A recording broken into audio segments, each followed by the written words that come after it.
Саламатсыздар ма? Бүгін біз e-салық бизнес приложениесін қалай қолдану керек екенін үйренетін боламыз.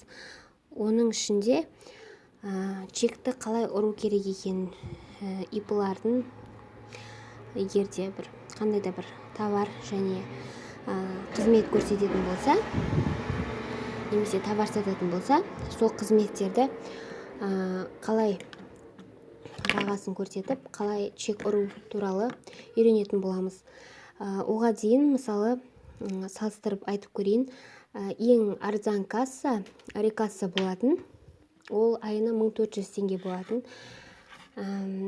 Бірақ та e-салық бизнестің артықшылығы бұл приложение жалпыға бірдей тегін мемлекеттің солай жасап шығарған приложениесі.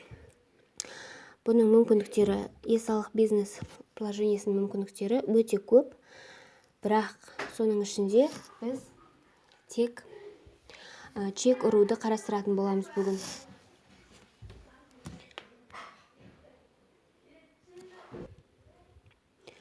Мына жерде экранның сол жақ мына бұрышында бұл осы e-салық бизнес приложениесінің орнатылған түрі. Енді бұны жалпы қалай іске қосамыз? Play Market'тен немесе App Store'дан көшіріп алғаннан кейін оны былай орнатамыз.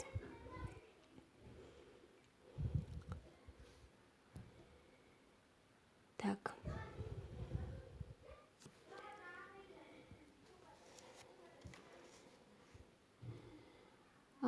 e-салық приложениесінің үстінен басамыз. Сол кезде бізге осындай таңдау мүмкіндігін береді. Яғни авторизацияны немен жасайсыз? Жоғарыда ECP или SMS пароль или Digital ID дейді. Бұл жерде бізде енді телефонымызда ECP ключ болмаған жағдайда, әрине көп жағдайда ECP ключ телефонда сақтай бермейміз. Сол үшін SMS пароль бізге тиімдірек және оңайырақ. Осыны таңдаймыз. Одан кейін гендеріңізді жазасыздар. Содан кейін сізге не келеді? Телефоныңызға автоматом код келеді. И ол код автоматом осы жерге түседі. Содан кейін войти деп, зарегистрироваться деп арғарай кіресіздер. Одан кейін барып сіздерден код быстрого доступа сұрайды, яғни приложениені күнде қолдан жауып тастағаннан кейін қайта ашу үшін қандай да бір оңай код қойып қоясыздар, ұмытпайтындай өздеріңіз, и соны 2 рет қайталап жазасыздар, и осы код сақталып қалады сіздерде. Одан кейін уже бізге тілді сұрайды, қай тілде сіздерге ыңғайлы. Қазақша, орысша, әрине өздеріңіздің еріктеріңіз қай тілде сізге удобно, сол тілді таңдайсыздар. Продолжить деп басып ары қарай. Уже сол кезде сізге программа орнатылады. Авторизация жасалады, яғни. Сол кезде басқа бет осылай главная страница ашылады, и e-салық бизнестің жалпы барлық мүмкіндіктері осында пайда болады. Бізге бұл жерде тек керегі міне чеки деген бөлім. Бүгін осыны қарастыратын боламыз. Өйткені біз ИП егесі ретінде өзіміздің товарымыздың немесе услугамыздың табысын растау үшін бізге чек ұрып отыру қажет, негізі заң бойынша. Сол үшін осы программа ыңғайлырақ. Өйткені бұл тегін, әрі басқа да көптеген мүмкіндіктері бар. Енді қалай авторизация жасау керек екенін үйрендіңіздер деп ойлаймын. Ендігі кезекте чек ұруды үйренетін боламыз. Чек ұрмастан бұрын тағы да ескертетін жағдай. Сіздерде ИП-ның жалпы 3 режимі болады. Көбісінікі упрощенный режим, яғни оңайлатылған салық режимі. Егерде сіздің режиміңіз оңайлатылған салық режимінде болса, сізге мынандай қызметтер көрсетуге тыйым салынған. яғни сіз кассада да осындай қызметтерді ұра алмайсыз. Яғни осындай қызметтер сізге қайшы келеді. Егерде сіз осындай қызметтерді қолдансаңыз, міне скриншот жасап алсаңыздар болады.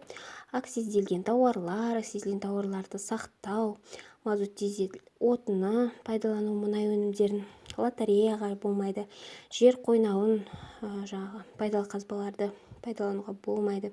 Шыны ыдыстарын қабылдап жинасаңыз дейді. Және солай кете береді.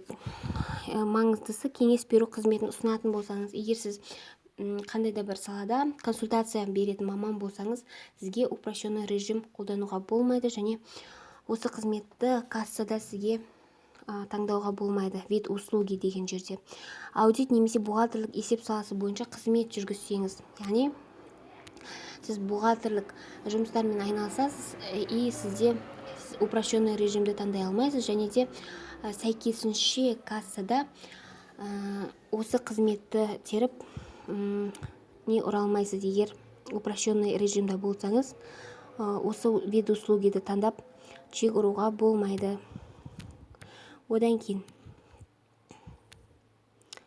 соңғысы қаржы сақтандыру қызметі, сақтандыру брокері дейді. Құқықтық әділет және сот төрелігі саласындағы қызметтерге болмайды. Қаржылық лизинг шеңберінде қызметтерге жүргізетін болсаңыз болмайды. Яғни түсінікті деп ойлаймын. Сіз егер упрощенка режимінде бола тұра осы қызметтерді пайдалана алмайсыз. Қалған окет деп атайды ғой, қызмет түрі ИП-да жалпы тілінде окет деп аталады қысқаша. Общая классификация экономических деятельности деп осылай айтылады. Яғни қызмет түрі қазақша. Так, енді осыларды сақ болыңыздар, осыларды таңдамасаңыздар. Океттің түрі негізі көп деген түрі бар, 100 деген мыңдаған түрі бар. Соның ішінде тек осылар ғана упрощенный режимға жарамайды.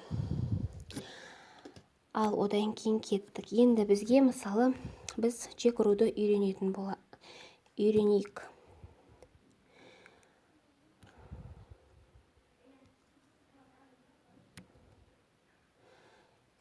Мына салық бизнес приложениесін ашамыз. Біз жаңа орнатып қойдық. Енді осыны чек ұруын қарастырып, соны үйренетін боламыз. Міне басқа бет ашылды. Осы жерде бізге чеки деген бөлімді таңдаймыз. Выдача чек.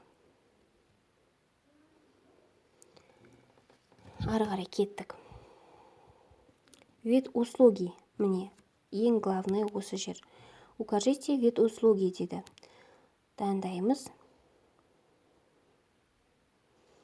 Сіз өзіңіз әр ИП-ні егесі өзінің қандай қызметпен айналысатын, немесе қандай товар сататын өзі біледі, и осы жерден өзіне сәйкес услуганы таңдап алады. Мысалы, репетиторы и курсыды таңдап алайық. Егер сіз мұғалім болсаңыз, например, онда ары қарай кеттік. Осының ішінде репетиторы и курсы. Осының ішінде қандай курспен айналысасыз? Обучение языкам дегенді таңдап көрейік мысал ретінде. Так. Енді обучение языкамның ішінде репетитор по казахскому языку. Таңдадық. Енді сіз өзіңіздің қанша жұмысыңыздың графигіне байланысты, сізде мысалы общий балалар болатын болса, общий балаларды бір уақытта қабылдап және олардан төлемдерді, егер сіз бала оқытатын болсаңыз, қазақ тіліне үйрететін болсаңыз, балаларды мысалы бір айлық курсқа жазу үшін бәрін бірге қабылдап, и 15 бала, жарайды 10 бала болсын, Соны қаншадан үйретесіз бір балаға? Мысалы 10 мың теңге болса, бір балаға 10 мың теңге болса, сонда 10-ды 10-ға көбейтсең 100 мың теңге. 100 мың теңге. 10 бала и суммасы 10. Бірден 100 мыңды жазасыз. Өзіңізге енді как удобно. Уже сіз бір айлық курсыңыздың бағасын шығарып қойдыңыз, және де чекті ұрып бастап жатырсыз. Выдать чек на сумму 100 тысяч теңге. Так, енді чекті ұрдыңыз. Бұл жерде тағы ескеретін жағдай. Чек уже әр балаға шыққан жоқ, көп балаға бірден шығып кетті. Бұл үшін енді сізге егер де чекті сіз баланың ата-анасына жіберу керек болса, сізге әр балаға өзінің жеке-жеке ұрасыз. Мысалы, чеки, выдать чек. Так.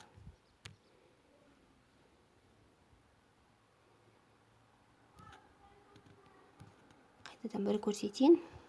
Өйткені сіздер чекті жіберіп отыру үшін, өздеріңізге оңай болу үшін, обучение языка, репетитор по казахскому языку. Так, сумма бір балаға 10 мың дедік, 10 мың теңге бір балаға. Бір баладан алдық. Бір айлық курсқа делік. Выдать чек на сумму 10 мың теңге. И міне сізде уже чек шықты. Чектің күні уақыты бәрі жазылып тұрады. Сіздің ИП-ның иіні жазылып тұрады. Және текущий платеж көрсетіп тұрады. Қандай қызмет? Репетитор по казахскому языку. Қанша теңге? 10 мың теңге. Міне. Отправить на WhatsApp по номеру деп баланың ата-анасына жіберу мүмкіндігіңіз бар. Немесе басқа да социальный сеттерге жіберуге мүмкіндіктеріңіз бар. Міне, WhatsApp, Instagram, кімнің ата-анасы қандай приложениені пайдаланады, соған байланысты енді бұл. Жібермеу мүмкіндіктеріңіз ол өздеріңіз үшін. Жіберсеңіздер де болады, жібермесеңіздер де болады. Егер сізден талап етсе ата-ана, болмаса клиент, сіз жіберуге құқыңыз да бар, мүмкіндігіңіз де бар. Так, міне чек ұру жалпы осылай. Қиын емес. Барлығы түсінікті деп ойлаймын. Рахмет.